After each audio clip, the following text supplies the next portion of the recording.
నమస్తే అండి. అందరూ ఎలా ఉన్నారు? నేనైతే బాగున్నాను. మీరందరూ కూడా బాగుండాలని దేవుడినైతే కోరుకుంటున్నా. ఇంతకుముందు ఒక షార్ట్ వీడియోలో మా బ్రదర్ రెస్టారెంట్ ఓపెన్ చేస్తున్నాడని చెప్పాను కదండి. అది ఈ రోజైతే ఓపెన్ చేస్తున్నాము. మా తమ్ముడు ఈ బిజినెస్లో సక్సెస్ కావాలని మీరందరూ అయితే ఆశీర్వదించండి. అయితే ఈ రెస్టారెంట్ వచ్చేసి కళ్యాణ్ దుర్గం నుంచి రాయదుర్గం వెళ్లే రూట్లో ఉంటుందన్నమాట. కళ్యాణ్ దుర్గం నుంచి ఒక 15 కిలోమీటర్లు అలా ముందుకు వెళ్తే రమణేపల్లి అనే ఒక గ్రామం ఉంది. అక్కడైతే ఈ రెస్టారెంట్ ఓపెన్ చేశారు. ఫ్యామిలీస్ అండ్ ఫ్రెండ్స్కి పార్టీస్ కానీ ఏదైనా ఇలా సెలబ్రేట్ చేసుకోవడానికి చాలా స్పేస్ అయితే ఉంటుంది. అయితే రెస్టారెంట్ గురించి ఒక్క మాటలో చెప్పాలంటే మనం ఏదైనా లాంగ్ జర్నీ చేసినప్పుడు ఎక్కడైనా ఒక చోట పల్లెటూరులో చుట్టూ పచ్చదనం ఉంటూ ఒక చైర్లో బయట కూర్చొని ఆ చల్లని గాలిని ఆస్వాదిస్తూ వేడివేడి టీ తాగితే చాలా బాగుంటుందని చాలా మందికి అయితే అనిపిస్తూ ఉంటుంది కదా. ఎగ్జాక్ట్గా అలానే ఉంటుందన్నమాట. రెస్టారెంట్ చుట్టూ చాలా పచ్చగా ఉంటుంది. ఇంకా నేను మా అక్క పూజ పనులు అయితే స్టార్ట్ చేసేసాము. ఇంకా 2 సిస్టర్స్ ఉన్నారు, వాళ్ళు బయట డెకరేషన్ చేస్తున్నారు.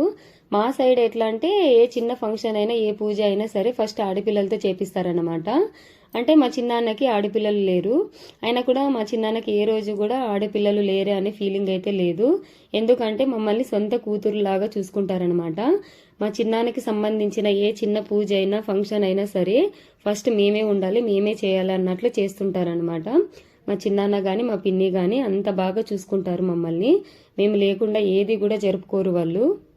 అండ్ నెక్స్ట్ ఏదైనా స్టార్ట్ చేయాలంటే దాని వెనుక ఎంత కష్టం ఉంటుందో కదా, అది స్టార్ట్ చేసిన వాళ్ళకి ప్రయత్నం చేసిన వాళ్ళకి తెలుస్తుందన్నమాట దాని వెనుక పడిన కష్టం.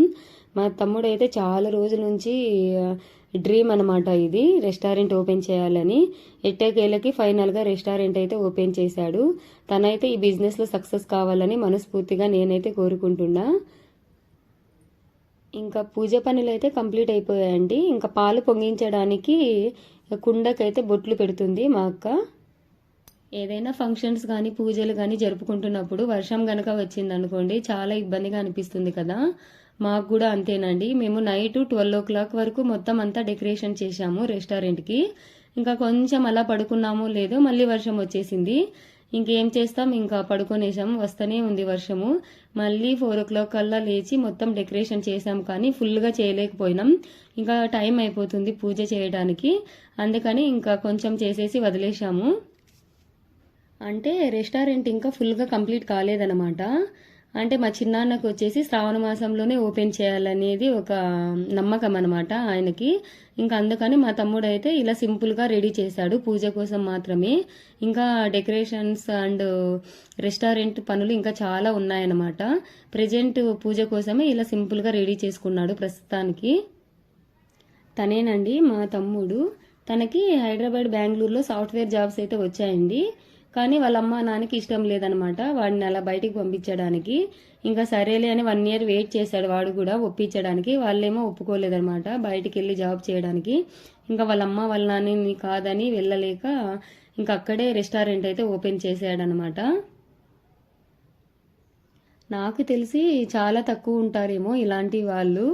ఎందుకంటే ఎవరికైనా ఉంటుంది కదా జాబ్ చేయాలి, సిటీలో ఉండాలి అని. కానీ వాళ్ళ అమ్మ వాళ్ళ నాన్న వద్దన్నారని ఒక్క కారణంతోనే ఇంకా తనైతే జాబ్స్ని అయితే వదిలేసుకుని ఇలా పల్లెటూరులో రెస్టారెంట్ అయితే ఓపెన్ చేసుకున్నాడు అనమాట. అంటే లైఫ్లో ఏదో ఒకటి ఉండాలి కదండి గోలు. ఇంకా జాబ్ లేదు, నెక్స్ట్ ఏంటి అన్నట్టు ఆలోచించి తన అయితే ఇలా నిర్ణయం తీసుకున్నాడు. పూజ అయితే కంప్లీట్ అయిపోయిందండి. అండ్ నెక్స్ట్ అక్కకైతే ఒడిబియ్యం పోయాలన్నమాట. ఇప్పుడు మా సైడ్ అయితే హౌస్ ఓపెనింగ్ కానీ ఏదైనా షాప్ కానీ ఏదైనా ఓపెన్ చేసినప్పుడు ఇలా ఆడపిల్లలకైతే ఒడిబియ్యం పోస్తారు. అండ్ నెక్స్ట్ ఇక్కడైతే నేను స్టవ్ ఉంటుంది కదా దానికైతే బొట్లు పెడుతున్నాను అనమాట. పూజ చేయాలి స్టవ్ కూడా. ఇంకా అందుకోసం నేనైతే ఇంకా మొత్తం అంతా క్లీన్ చేసి స్టవ్ని ఇలా బొట్లు అయితే పెడుతున్నా. అండ్ నేను ఇక్కడ కట్టుకున్న శారీ అయితే 200 అండి. చాలా తక్కువ కాస్ట్ కదా, అండ్ చాలా బాగుంది. నాకైతే చాలా బాగా నచ్చింది. మనం ఏం చేసినా ఏం తీసుకున్నా అందులో తక్కువ ఖర్చు ఉండాలి, మనీ వేస్ట్ కాకూడదు, అండ్ బాగుండాలి. అలా ఉంటుందన్నమాట మన పని. ఇంకా మా తమ్ముడు మా చిన్నాన్న అయితే రెస్టారెంట్ ఓపెనింగ్ అంటే రిబ్బన్ కట్ చేస్తున్నారనమాట. వాళ్ళ మొహాల్లో హ్యాపీనెస్ చూస్తే అంత హ్యాపీగా అనిపించింది. అంటే ఇంతకు ముందు వాళ్ళు పడిన కష్టాలన్నీ ఆ క్షణంలో మర్చిపోయారనమాట. వాళ్ళ పడిన కష్టం వాళ్ళకు మాత్రమే తెలుసు. చాలా మంది చెప్తుంటారు కదా, సుఖపడిన తర్వాత వచ్చిన కష్టం కంటే కష్టపడ్డ తర్వాత వచ్చే సుఖమే మంచిది అని.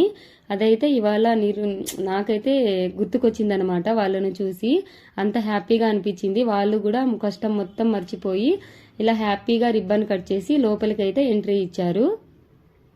ఇంతకు ముందు చెప్పాను కదండి, మా చిన్నాన్నకి మేమంటే చాలా ఇష్టం అని. చూడండి ఇక్కడ మా దగ్గర కట్ చేపిస్తున్నాడు రిబ్బన్ కటింగ్. ఆడపిల్లలంటే అంత ఇష్టం అనమాట మా చిన్నాన్నకి. ఇక్కడ వచ్చేసి మేము నలుగురం అనమాట.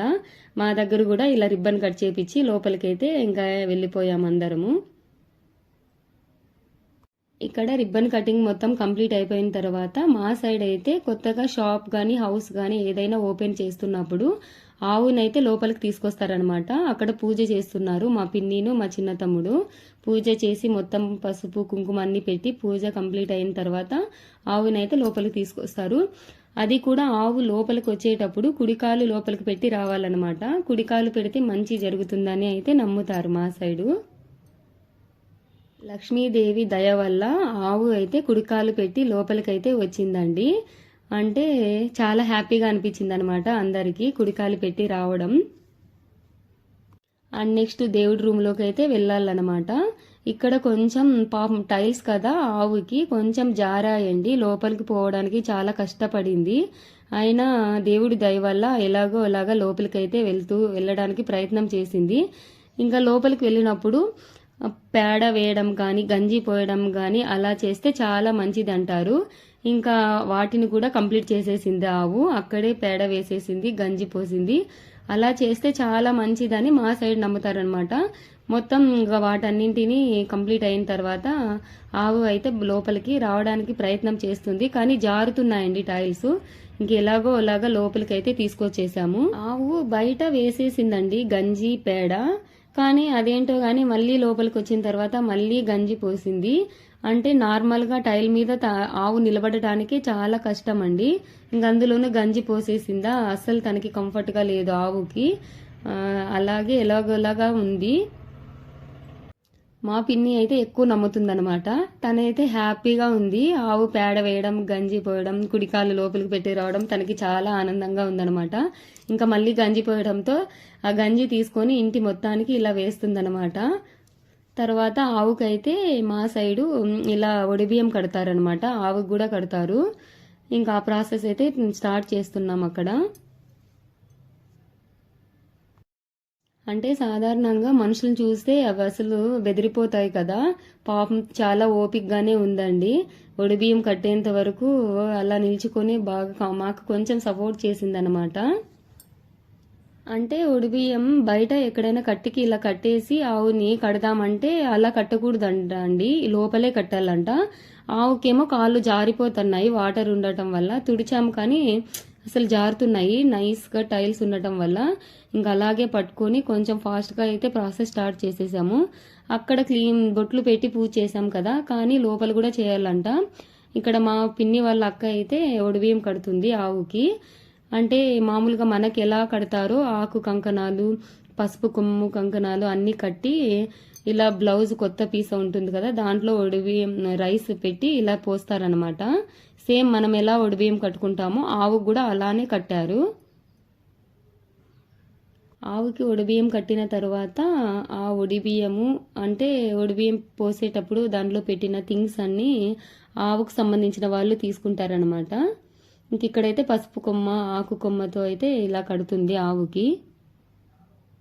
అండ్ నెక్స్ట్ ఆవు పూజ కంప్లీట్ అయిపోయిన తర్వాత పాలు పొంగించడం అయితే స్టార్ట్ చేసేసాము.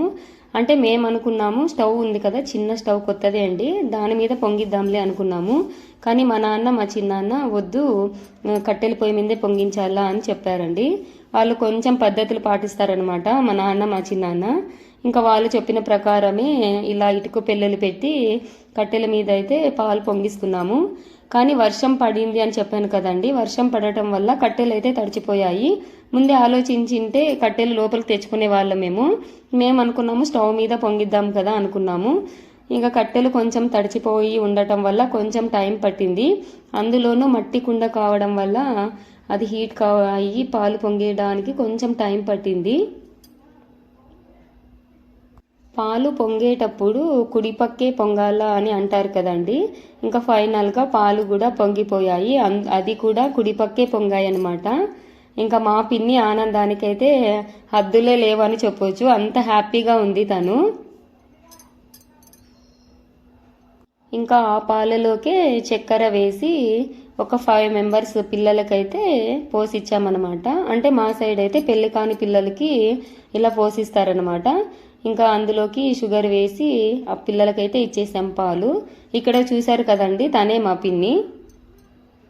మా పిన్ని అక్కడే కూర్చొని ఉందండి. అంటే చాలా పొంగాలంట, చాలా పాలు కిందికి పొంగిపోతే చాలా మంచిది అని నమ్ముతుందనమాట తను. అక్కడే కూర్చొని ఊపుతానే ఉంది. ఇంకా ఫైనల్గా తను అనుకున్న ప్రకారమే పాలన్నీ బయటకు వచ్చేసాయి. తన ఆనందానికి ఇంకా అసలు హద్దులే లేవు. ఫైనల్గా పూజ అయితే ఇంకా కంప్లీట్ అయిపోయిందని చెప్పొచ్చు. ఈ పాలలోకి షుగర్ వేసి ఒక 5 మెంబర్స్ పిల్లలకైతే ఇస్తారంట. ఇంకా 5 మంది పిల్లలకైతే ఇచ్చేశారు. పూజ కంప్లీట్ అయిపోయిన తర్వాత ఇంకా నెక్స్ట్ ఏంటి, వంటలే కదండి. వంటలు కూడా ఒక పక్క కంప్లీట్ అవుతూ ఉన్నాయి. ఒక పక్క స్వీట్ అయితే కంప్లీట్ చేసేసారు ఆల్రెడీ. ఇంక ఇక్కడైతే ఆలు కర్రీ చేస్తున్నారనమాట. మా సైడ్ అయితే స్వీట్లోకి కంపల్సరీగా బ్రింజల్ అండ్ ఆలు కర్రీ ఉండాలి అండ్ పప్పు ఉండాలి. ఇంకా వాటిని అయితే ప్రిపేర్ చేస్తున్నారు. స్వీట్ ఆల్రెడీ కంప్లీట్ అయిపోయింది. తను వచ్చేసి మా తమ్ముడి ఫ్రెండ్ అనమాట.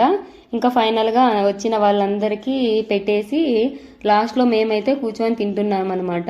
మా తమ్ముళ్ళు, మా సిస్టర్స్, మేము, మా పిన్ని అందరము కూర్చొని తింటున్నాము. ఇదే కదండి, ఏదైనా ఫంక్షన్ కానీ పెళ్లి కానీ ఏదైనా జరిగినా వచ్చిన వాళ్ళందరికీ పెట్టి వాళ్ళందరూ వెళ్ళిన తర్వాత ఇలా ఫ్యామిలీ మొత్తం కూర్చొని కబుర్లు చెప్తూ తింటూ ఉంటే ఎంత హ్యాపీగా ఉంటుంది కదా. ఓకే అండి, వీడియో లెంత్ ఎక్కువ కావడం వల్ల వీడియో ఇంతటితో ఆపేస్తున్నా. ఈ వీడియో కనుక నచ్చినట్టయితే లైక్ చేయండి. మరొక మినీ వ్లాగ్తో మీ ముందుకైతే వచ్చేస్తా. ఓకేనా, మరి బాయ్.